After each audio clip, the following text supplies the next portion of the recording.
हामी सम्पर्कमा रहिरहनेछौँ भन्दै म यो कार्यक्रमलाई धेरै लम्बाउन चाहेन। अवश्य पनि छुटेर जाने बेला मनमा एक किसिमको भक्कानो छुटेको छ, मन अत्यन्तै भावविह्वल भएको छ भन्दै सबैजनालाई मिस यु अल।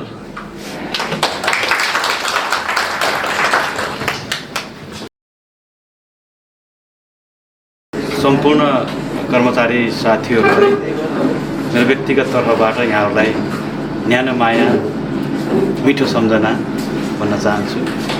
म विक्रम सम्वत 2076 साल पुसको 20 गतेको दिन मलाई मेरो आफ्नै आइबिर जेठानले मलाई लगेर पहिलो दिन अफिस लगेको आज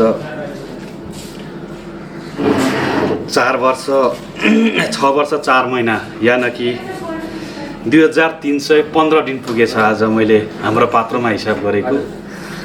म यस 2315 दिन अफिसमा आइरहँदा कैयौँ सार्वजनिक विधा र कैयौँ विधाहरू बाहेक अरू दिनहरूमा यहाँहरूसँग साक्षात्कार गरिरहँदा गाउँपालिकालाई नराम्रो दृष्टिकोणले कहिले हेर्ने छैन, किनकि मेरो जागिरको पहिलो सुरुवात, मैले पहिला देखेको पहिलो सुरुवात म यो मेरो लागि एउटा जिन्दगीको एउटा सुन्दर खुड्किलोको रूपमा लिएको छु र जिन्दगीभरिलाई म स्मरण गर्नेछु।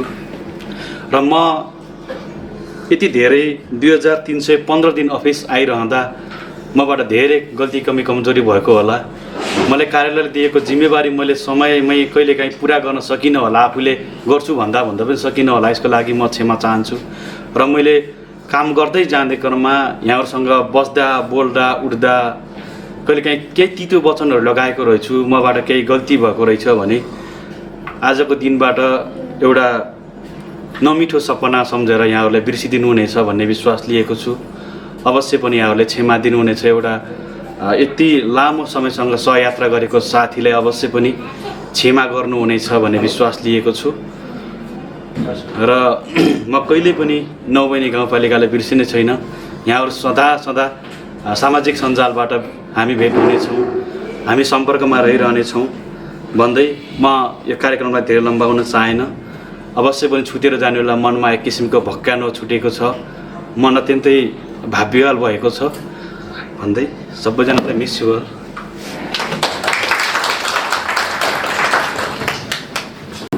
म उहाँको सुन्दर उज्जवल भविष्यको कामना गर्दछु।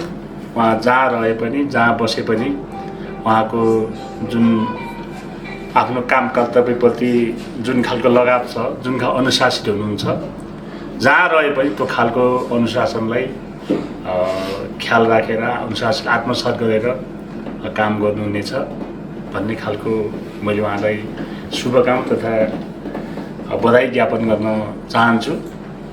र विशेष गरी नौबनी गाउँपालिकामा उहाँ रहँदा अर्थात् म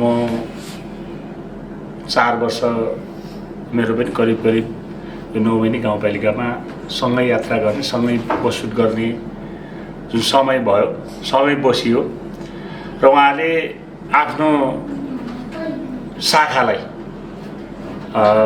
सधैँ अनुशासित र जनताको भावनालाई आफ्नो सेवा प्रवाहमा अनुशासित तरिकाले गरेको हामीले पाएका छौँ। र उहाँको जुन काम गर्ने क्षमता, काम गर्ने शैली, जनताप्रति र सेवाग्राहीप्रति जुन उहाँले देखाउनु भएको जुन अनुशासित र शिष्ट भाषाले हामी प्रभावित भएका छौँ। र उहाँको व्यक्तिगत बोलीचाली र यसो उद्बोस र अत्यन्तै समन्वयकारी र यसलाई कर्मचारीलाई हामी आजबाट बिदाई गर्दैछौँ र हामी सुन्दैछौँ। उहाँ अझ आफ्नो जीवनको यात्रालाई अझ सुरक्षित बनाउनको निमित्त, अनुशासित बनाउनको निमित्त, सुन्दर भविष्यका थुप्रै सपनाहरूलाई सुनिश्चित गर्नको निमित्त यहाँबाट बिदाई गर्दै हुनुहुन्छ र यो अर्को यात्रालाई चाहिँ रोज्दै हुनुहुन्छ भन्ने हामीले उहाँको कुराबाट सुनेका छौँ। त्यसैले यो वैदेशिक यात्रा उहाँको सफल रहोस् र उन्नत भविष्यको चाहिँ म कामना गर्न चाहन्छु भने अर्को अलिक पेदाई फिल्ममा चाहिँ बिदाईबाट जाने माहौल हुन्छ। अझ हामी खुसीको क्षणमा छौँ एक प्रकारले भन्ने हो भने गणेश सर आफ्नो चाहिँ जीवनको प्रगति उन्नति र सपना चाहिँ बोकेर यस ठाउँबाट विदाई भएर अर्को ठाउँमा जाँदै हुनुहुन्छ, न कि यहाँबाट चाहिँ कुनै बाध्यताले कुनै अफिसको कारणले अरू अन्य कारणले गर्दा यहाँबाट विदाई भएर जान थाल्नु भएको होइन। उहाँ आफै चाहेर आफ्नै चाहनाले आफ्नै इच्छाले आफ्नै सपनाले गर्दा यहाँबाट अहिले विदाई भएर जान थाल्नु भएको छ। र जसरी गणेश सर यहाँबाट विदाई भएर आफ्नो सपना बोकेर जान थाल्नु भएको छ, जुन ठाउँमा जानुहुन्छ जहाँ जानुहुन्छ यहाँको चाहिँ सफल उज्जवल र सुन्दर भविष्यको कामना गर्न चाहन्छु। सरसँग चाहिँ साझेदारी गरेको छु मैले आफै नजानेका कुराहरू, मैले सिक्नुपर्ने कुराहरू र मैले कार्य सम्पादन अफिसको कार्य सम्पादन गर्ने सन्दर्भमा यहाँसँग धेरै सपोर्ट मैले लिएको छु। यसको लागि यहाँलाई हार्दिक आभार धन्यवाद प्रकट गर्न चाहन्छु। यहाँको चाहिँ कार्य सम्पादन अत्यन्तै उच्च स्तरको छ, कहीँ कतै त्रुटि अथवा गल्ती आउने प्रकारको छैन। एकदमै नजिक भएर काम गरेको छु मैले यहाँसँग।